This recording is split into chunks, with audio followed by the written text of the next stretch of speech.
Last year, we invested a ton to make remote learning possible. Now, what do we do with those investments to succeed at hybrid learning? President-elect Joe Biden will ask Congress for $130 billion to help K-12 schools reopen, plus $1 billion more to implement rapid coronavirus testing in schools. A far more aggressive response than anything the lawmakers have approved to date. We can all agree we need to get back in school, and these measures are necessary if we're going to make this happen. However, a new analysis by the Center of Reinventing Public Education, which tracks how school districts are conducting instruction during the pandemic, found that more schools are going remote rather than back in person. Between early November and late December, the share of school districts offering only remote instruction jumped 10 percentage points. Among a national sample of 477 districts, 21.2% were providing all instruction remotely in early November. By late December, that figure rose to 31.7%. The shift isn't surprising given the dramatic rise in COVID-19 cases all over the country this fall and early winter. The New York Times recently wrote an article about how COVID-19 variant might have different plans preventing schools to reopen.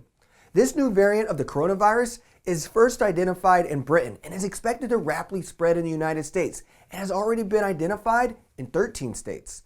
This has fueled the fears that children who have largely been spared the worst of the virus may become just as susceptible and contagious as adults. The latest research pits the worst fears to rest. A large study by the health officials in Britain found that young children are only about half as likely as adults to transmit the variant to others.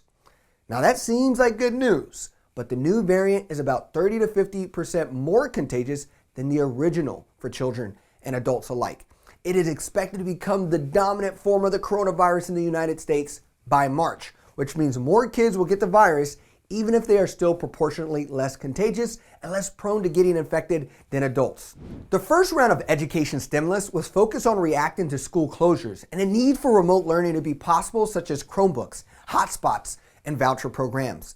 This upcoming stimulus seems to offer a more proactive approach to getting back to school. So my concerns now is, what do we do with all these devices funded to go remote? Were these just short-term band-aids that we no longer need when school is back in person?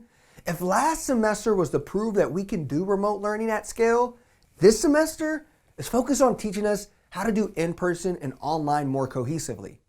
I sat down with Mark Racine, Chief Information Officer at Boston Public Schools, to learn about his district's approach to the new semester. BPS rolled out 50,000 Chromebooks to students last year and have plans to get back in person next month.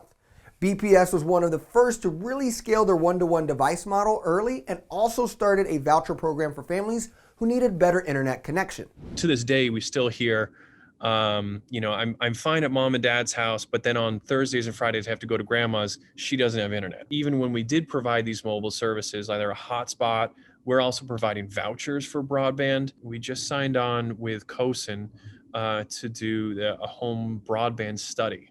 And I'm really excited about it because it actually gives us data that you probably couldn't be able to ask somebody, right? It's going to actually show us through using data that we see from our Chromebooks connecting to Zoom sessions and Google Meet sessions. We're actually going to see what the student's home broadband connection is. We're going to see where those hotspots are, those highlights and lowlights. We're going to see just how many families are sharing the same IP address, meaning how many are sharing the same broadband connection. And what are the times of day that we see the fastest and slowest internet. So I'm really, really excited about that.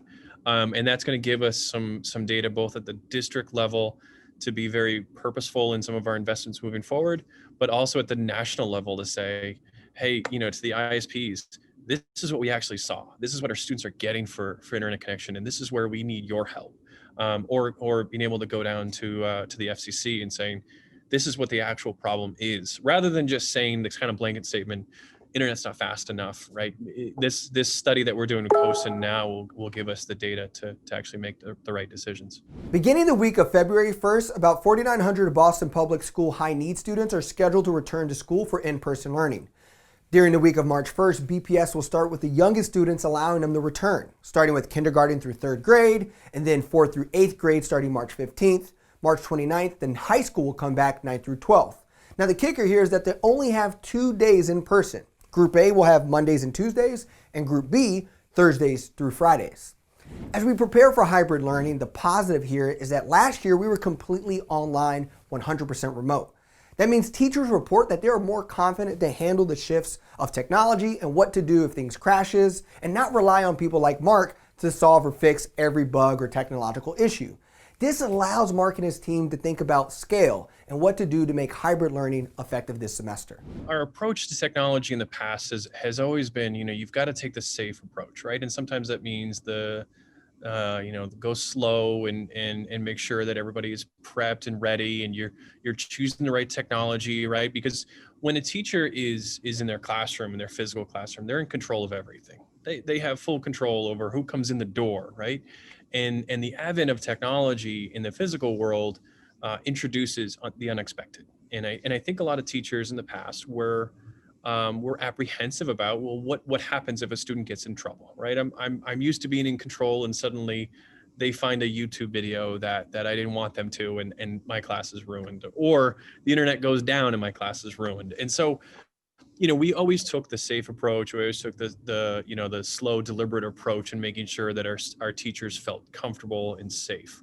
We can't control that anymore. Right now that everybody's home, we can't control what our students are doing at home. And so, more and more teachers got used to, the world of educational technology means you've got to release a little bit, and you've got to experiment a little bit. And you also have to be able to try and fail, and then try and succeed. And I think for me, the most exciting part about COVID, if there is a silver lining about this entire thing, it's that our teachers and students got used to trial and error and experimenting and saying, well, that tool didn't work, let me try something different. Or I didn't expect Google to go down today, so what else can I do to keep things rolling? And so I think, if there is a silver lining of this entire thing, that when we pivot and go back to fully in-person learning, our teachers are going to be more tech savvy. They're going to have the skills that they need, but they're also going to have the right mindset of being able to try new things. We all clearly see the importance of human interaction in order for students to thrive. But my concern's now that we also know the benefits of remote learning, such as scaled asynchronous, increased parent involvement, and more tech-forward staff.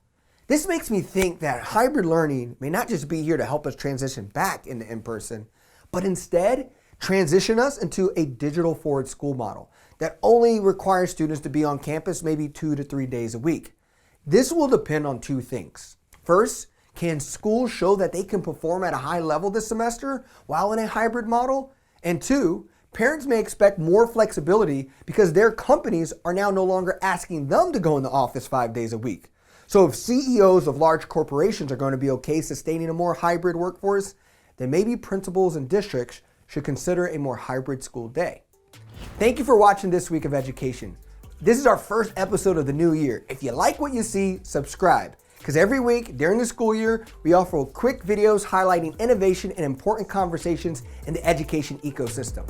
See you next week.